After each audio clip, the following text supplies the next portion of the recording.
So if you've seen my last two videos, you'll know that I've been telling stories from a man we're calling Rob about his experiences as a search and rescue officer. Rob has seen some crazy things out there, and I've got another story for you. Rob says that out of all the things he's come across, this one might be the weirdest one yet. He says that he's not sure if this happens with every search and rescue unit, but for him in this case, it's kind of an unspoken thing that they run into a lot. He said you can try to ask other SAR officers about it, but even if they do know what you're talking about, they're likely not going to talk about it. He says that all their superiors always tell them not to talk about it, and it's been such a thing for so long now that it doesn't even seem weird to them anymore. Okay, so now on to what it is. He said that on almost every case that they go on, when they are really deep into the wilderness, I'm talking like 30 to 40 miles into where there is no civilization, they will oftentimes find a staircase in the middle of the woods.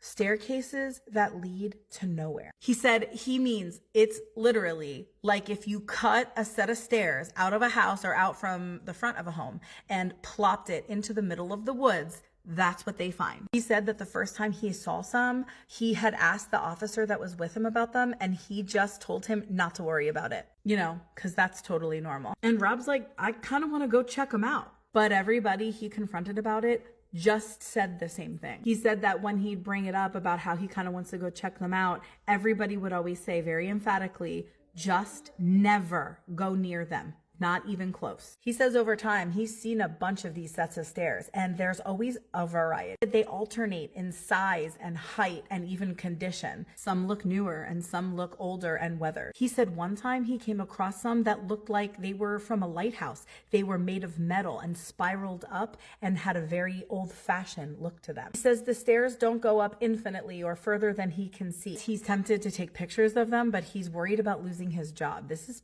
apparently a pretty serious thing. So that's all Rob really says about that, but I've actually seen stories like that before. Some people think that they're like portals to somewhere else, or they go missing when they go to the top of them. Come to think of it, on a hiking trip or two, I think I've seen them too. And I thank God didn't go near it, but now it's making me wonder, what info do you know about this topic? I can't wait to hear your theories in the comments, and if you haven't done so already, follow for more creepy story time. Hello and welcome back to a series of spooky stories, The Haunted Tea Spill, featuring the necklace that helped us sponsor several angels off of the angel tree from a nursing home. It's cute and cheap, which we love, and it comes in a 2-pack, but this is the only one that I'm wearing today. Please listen before I start the story. I got a comment on one of my other videos saying that this woman has a daughter who is developmentally delayed, but she is not able to get on the angel tree because of her age. So I had her make a wish list, and I decided to highlight that link on my profile so nobody would get confused with the link tree and all that other jazz. So if you want to help, her wish list is on my profile. The list is really small and the stuff on it is very reasonably priced, so if you can help, that would be wonderful. Now on to the story. Demonic North Texas house. Off to a great start. Back when I was about 18 years old, my friend had asked me to care for her dad's dog so she could hang out with her boyfriend. I said yes because even though her dad's house had always made me a bit uncomfortable and I knew it was haunted, I wanted to let her have some time with her boyfriend. What a good friend. The one and the only night I spent there by myself actually had me running from the house. For context, when walking into the front of the house, there was a grand staircase of types on the right side of the door and a carpeted catwalk that connected the staircase to the second floor where all of the bedrooms were. Anyway, before I went to bed, things had felt as normal as they could in that house. I had felt something watching me, but this was not my first experience with ghosts, so I just ignored them and went on about my business. I'll never get used to it. I took a shower and got into bed where I had a dream that I was back in the bathroom where a little girl appeared. She told me, "You have to go. He doesn't like you here. You have to go." Get the fuck out right now. If you didn't get the fuck out right then and there, why? I kind of brushed it off until I walked out of the bathroom with the little girl, asking her, "Who doesn't like me here?" She never got the chance to answer. She was dragged screaming across the catwalk, clawing at the carpet to try and get traction. I woke up shortly after she had been dragged to the stairs to my friend's dog, who was generally very friendly, growling and barking at the bedroom door. Still thinking it was a weird dream, I went to the bathroom and watched as shampoo bottles were dropping to the floor, seemingly for no reason. Oh, there was a reason. There was a reason, and they tried to tell you. You know? They did. They tried to tell you. Remember that catwalk that I mentioned was carpeted? Well, in my alarm at the shampoo bottles falling to the ground, I walked out there to see if maybe that dream was not so much a dream. What I saw had me running out of the house, Claw marks, exactly like what I had dreamt, were deeply dug into the carpet, being dragged to the stairs. When I say I've never run out of a house so fast, I called my friend as I ran out of the house and could feel something dark watching me from the front door of the house. I never went back by myself after that. You shouldn't have went back, period. When I spoke with my friend's mom about it, she told me that the house had always had a bad feeling about it, even right after they had built it. They built that bitch, and it was like that.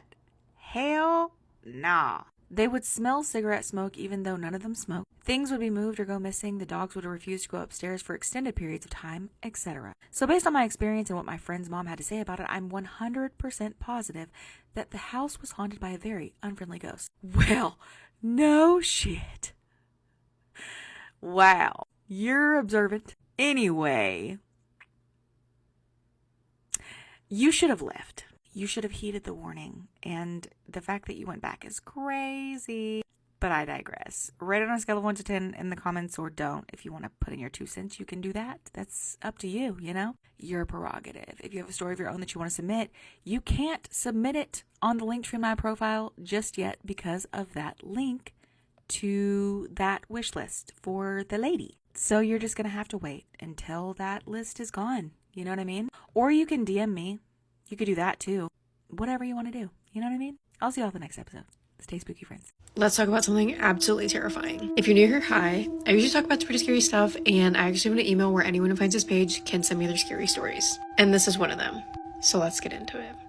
This story comes from someone who would like to remain anonymous, and for obvious reasons, I'm going to respect that. Now, if you're very familiar with my page, then you know that a lot of the submissions that I get are paranormal. This might be the first video that I'm doing where we're talking about something scarier, which is, of course, bad experiences with actual physical people.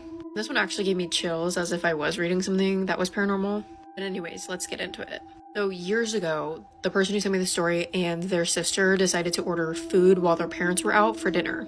Obviously, after some time, the food was being delivered. They both hear a knock on the door. The person who sent me this story approaches the door first and looks through the peephole, only to see the delivery driver standing way too close to the peephole to the point where she couldn't see his facial features, wearing his cap extremely low to, again, hide his facial features. The kicker is that she felt like there was something off with this guy because he wasn't even looking at the door. He was actually looking at the wall beside the door. Nonetheless, she opens the door and this man does not make eye contact with her and holds the bag out of the food.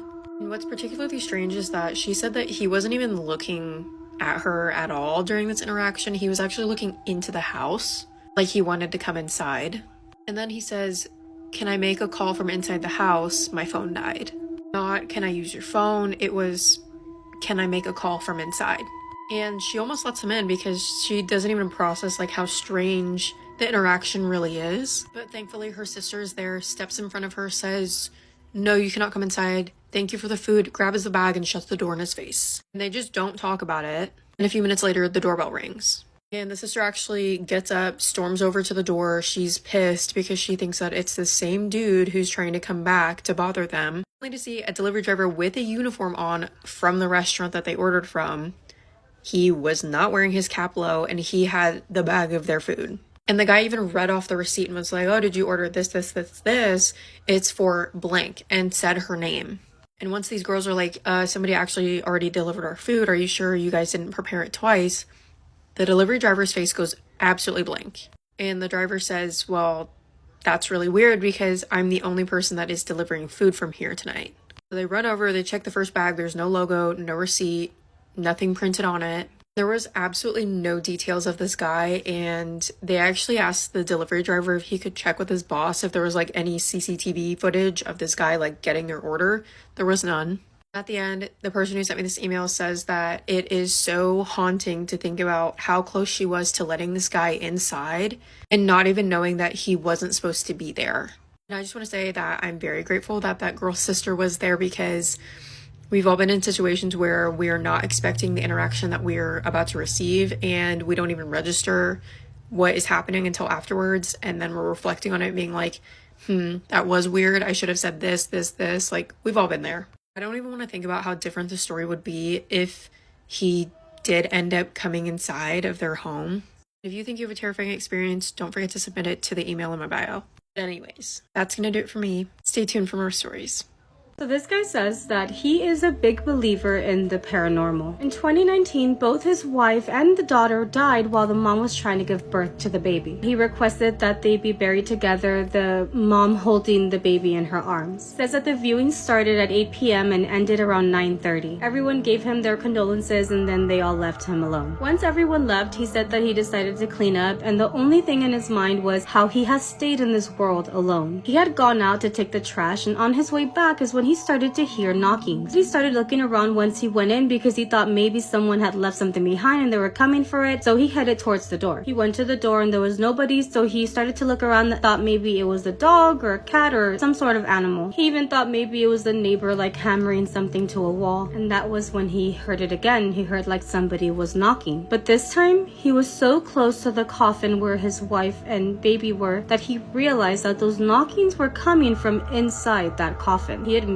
that he opened that coffin up thinking that they were alive, but when he did, they were definitely still dead. He said that it was really hard for him to go to bed that night, but he did end up going to bed and falling asleep, but also ended up getting woken up by the sound of knockings again. He immediately grabs his phone and notices that it's 3 in the morning, and he started to try to unlock the phone to turn the flashlight on. It was in that moment where he heard the cry of a newborn baby at the foot of his bed. He said he felt a cold chill down his back and his hands were like not able to move. He said his heart started beating so fast, especially once he started to feel something underneath the blanket with him. Something very cold, and it was a tiny body. He believes that it was his baby, and in that moment with his shakily fingers, he finally was able to unlock his phone. He turns on the flashlight, and in that very moment was when those baby cries just stopped. He pointed the flashlight to the foot of the bed, and he swears for like a split second he saw his wife with the gown from the hospital with the baby in her arms. He is unsure why, but in that very moment his phone just completely died, and when it did, he stayed in the darkness and those baby cries just started sounding again. However, he says that the cries were no longer coming from his bedroom. He can hear how they were coming from inside of the coffin. He said that he doesn't even know how he did this, but he turned on the light from the bedroom and headed towards where the coffin was. He opened up the coffin again, and he says that they were still in there. However, he explains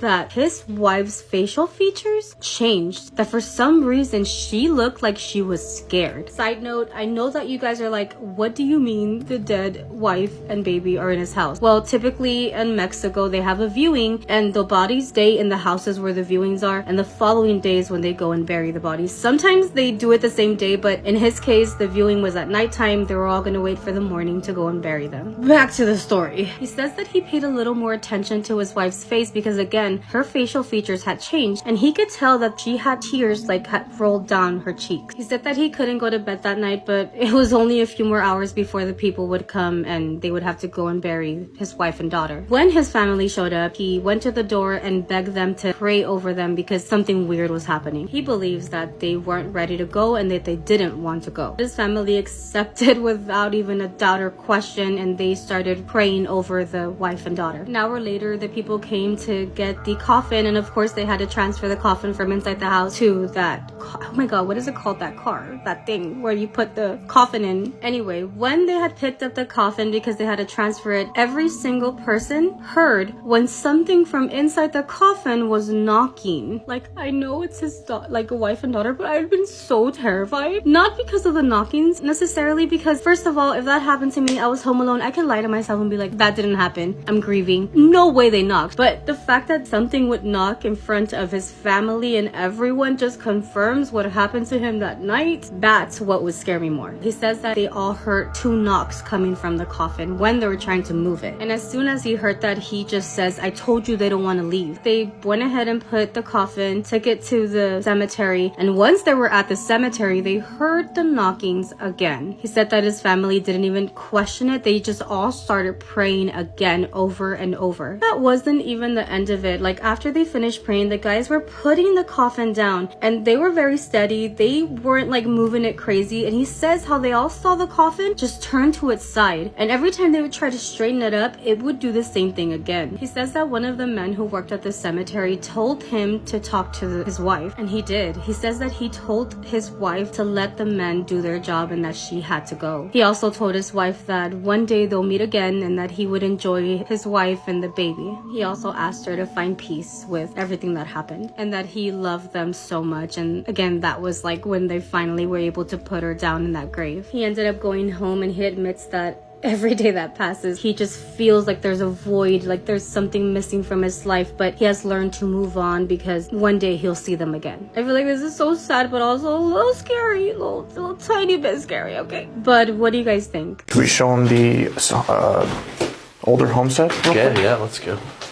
As you know. No, it's not. No, it's not.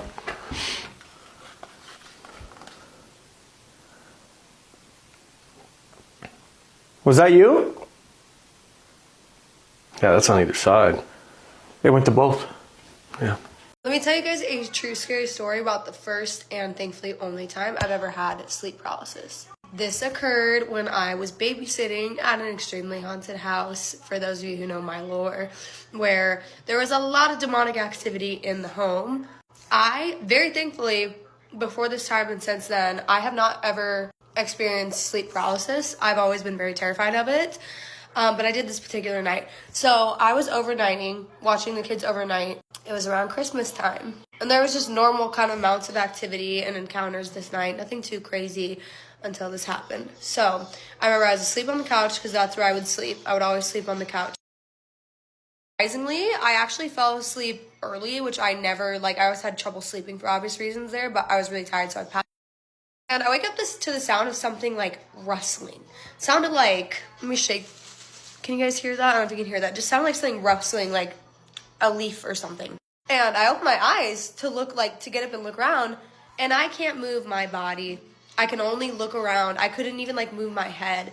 And I immediately closed my eyes, and I kept opening and closing them, and I was just praying, God, this is not happening. Please tell me this is not happening.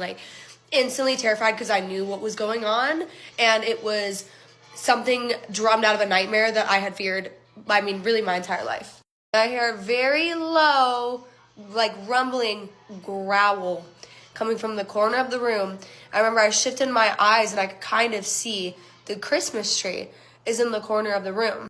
And this family had a big Christmas tree, probably 10 feet tall. They went all out for Christmas. They decorated their house. So they had this huge tree. And of course they had a tree skirt. And underneath the Christmas tree is all these gifts. There's a bunch of them stacked. This was very close to Christmas. And the way I was looking with my eyes, the way they were shifting, I could see this tree skirt. But I couldn't see it that well because I couldn't move my head. So I could basically see the way when I woke up on my eyes, the bottom of the tree to kind of the middle top-ish, if that makes any sense. And I hear the growling again. And I'm so scared. I remember in my head, just relentlessly praying, God, please wake me up. Please wake me up. I can't handle this. Please wake me up. Please wake me up. And I could not fucking move. And I felt like I couldn't even blink. And I see something in my peripheral, right? Because I kept dodging my eyes from the tree to back forward, to the tree to back forward. And I look back over, I glance back over to the tree, and I see the bottom of the tree skirt is moving. I'm just fuck. My eyes are pretty adjusted to the dark at this point, and the Christmas tree lights are on. So there is a source of light coming in the room, and I see these decrepit looking hands, or fingers, I guess it's a better way to put it. Slowly, at first I saw something coming out of the tree of the skirt, and I'm that's super weird. I really don't know what that is, because again, I'm stuck. And I slowly realized they're fingers, and they're just long, and they just keep slowly coming out of the tree skirt. And then I watched them retract back into almost completely back into the tree skirt, but I can just see it's the tip of the fingers is still sticking out. And I've never been the feeling of being helpless and sleep paralysis has to be probably top 10 things for anyone I would think to go through. I can't tell you how horrendous of a feeling that is. If you know, you know. And then I just hear no more growling, laughing, deep laughter, disembodied laughing, definitely something that's very obviously not human. And then I can't see the fingers anymore. They're gone. Or whatever shape or shadow that I had seen. I can't see anything by the tree skirt. And I hear the rustling again. And I realize it's the sound of the Christmas tree moving. And I just was so scared. I closed my eyes and I couldn't get myself to open them. Then I heard the laughing. It sounded like it was getting closer. And so I opened my eyes, but right before I'm like, I'm not gonna tell myself in my head, I'm not gonna open my eyes and look back at the tree, like this is too spooky. So I open my eyes and I'm just looking up like at like the ceiling, kind of like the corner ceiling, you know? And I see perched up on the fucking like wall, right? Like he's Spider-Man. I see this demonic entity and I can't put into words how just foul this thing, like, in scary, it was contorted, like, I couldn't tell, obviously it's because I couldn't fully really move my head and look, but I make eye contact with it, I think, right, like, I just see it, it was so, like, distorted and twisted, I couldn't tell what it was, and I thought I saw its eyes, and then they vanished, and I was just pure fear. Then I see this thing, I see an arm, right, like, because it's on the wall, then it takes one of the arms off to the back of its head, and it starts moving things, and it starts pushing them, and I realize these are eyes. It starts pushing eyes to the front of its head, and they're just disgustingly moving, and I could hear, like, the sound of them like, it was foul. It was foul. Move the eyes. So then one eye moved first, right? It's kind of downwards. It's very distorted, and it's looking, now I've officially made eye contact. I thought I looked right at it before, but then I blink and the eyes disappear, and all of a sudden he's pulling them from the back of his head up to the front of his head. And as he's going to pull the other one to the other side, he starts moving like so creepily and like unsmoothly closer to me, like as it's scaling the wall and moving its eye into the front of its head. I found my voice and I just remember screaming, and I shut my eyes and I was, God, please, like now, and I ended up waking up. I was so terrified from that incident. It was so hard for me to sleep over there again. I don't think I ever got like a good night's rest, and I really stopped doing overnights after that. That's all I have for today. Bye. I need to tell you guys this ghost story. The first one says, I've seen a young boy. Already know, okay, any sort of ghost story that has children in it, I already want nothing to do with, okay? Creepy kids, creepy old people, truly that freaks me out. Give me like a really scary woman in like white clothes and like disgusting hair, and I'm all for it. Like I'll even take like a creepy man. Children and old people are off limits to me. Last night, I woke up during the night and I saw a young boy around the age of 10, give or take. He was standing at the end of my bed on my husband's side. I could see his clothes, a bluish colored t-shirt, and he had pants on. I wasn't really paying attention much to his clothes, but they were modern clothes, not anything from an earlier time. My husband wasn't home, but our dog was also on the bed at my feet. I felt peaceful with the boy, and I said hello. No. Why are we talking to it? Why are we talking to it? I don't think I have ever felt, number one, peaceful with a ghost. Number two, why are we talking to it? He wasn't looking directly at me. He was looking possibly at my dog. When he heard me say hello, he turned his face directly to me. His mouth sort of gasped. He seemed either shocked or frightened that I was awake, and then he faded away, and I could see the wall behind him again. He was shocked that you were there? Imagine just trying to fall asleep, minding your own business, and then seeing a little ghost boy and being like, hey, first of all, and for them to be shocked that you're there. Also, any sort of gaping of the mouth, if you are a ghost, is unacceptable. We are not doing that. These are just tips for later on. If one of us ever finds ourselves in the situation where we are a ghost, okay? Unless you're trying to instill fear in people, gaping of the mouth, off limits. I think it just reminds me of like The Ring. She makes that really creepy noise. I must have closed my eyes and the dog jumped on me because he gets excited when we wake. He would have heard me say hello. I checked the time on my phone and it was 3:45 a.m. I told my husband about the experience, and it's not unusual for me to have experiences with the paranormal, such as feelings of pain, sickness, and cold, or doors opening in the house, but I had never seen an actual ghost. Your first ghost experience was to see a child. The next one starts off, my parents bought a haunted house and I'm scared after what the neighbors saw. I have experience here, okay? So let's dive in. My parents bought this beautiful but very old house and are currently renovating it. Mom? My mother and I are very intuitive and spiritual, so we always felt some type of energy in the house, but nothing necessarily negative. That's how it always starts, isn't it? It's never evil, it's never negative, and it doesn't want to scare you off, okay? Anyways, a week after my parents purchased the house, this was about 6 months ago. That's my cat. It has to be my cat. It has to be my cat. It's my cat. It's my cat. Yeah, he's not here. Okay. I got a phone call from a set of neighbors saying the fire department was called because they saw a man inside who needed help. The neighbors saw a man inside of the house that your parents bought and called the fire department. Okay. Keep in mind the house was vacant and still is because it's in the process of being renovated. Okay.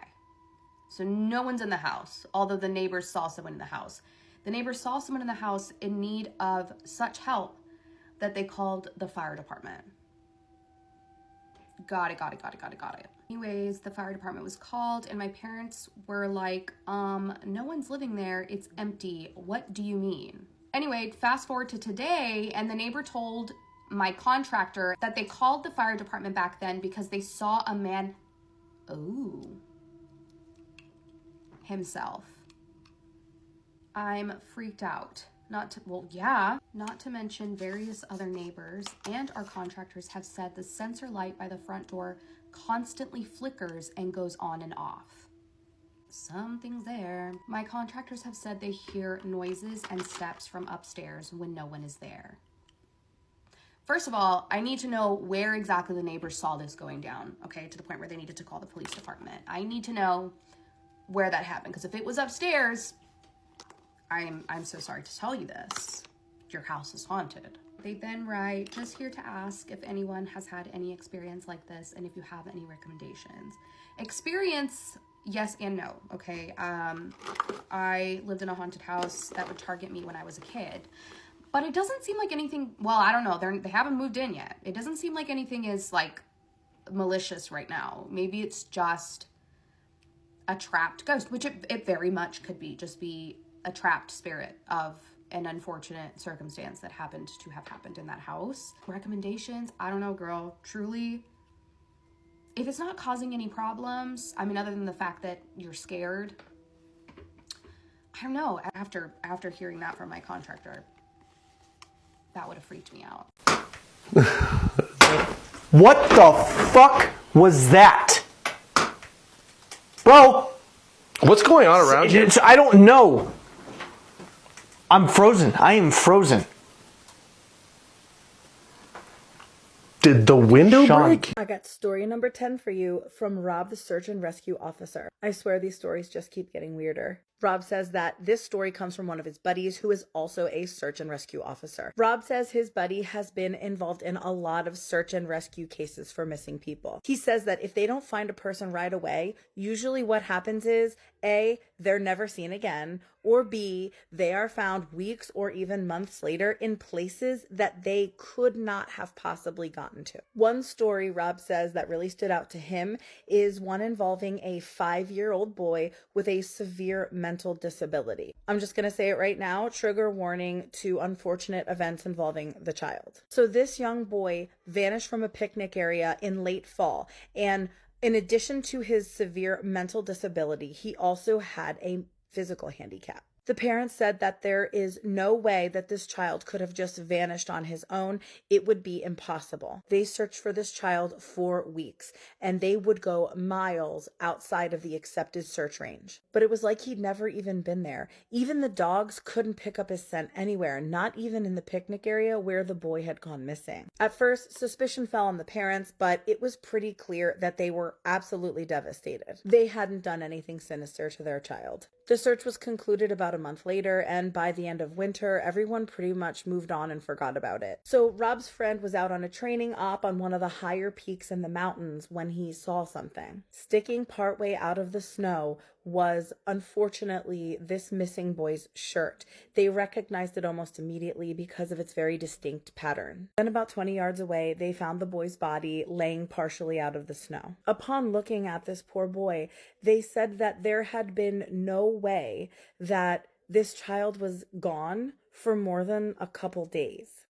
Now, this is despite the fact that at this point, he had been missing for about 3 months. So he brushes the snow off of this poor boy, and what he saw, he could barely believe. He said he was curled around a big chunk of ice that had been crudely chiseled into looking like the shape of a human being. The child was clinging to this piece of ice so tightly that his hands and chest were frostbitten. They immediately radioed the crew and got his body off of the mountain. And now the recap.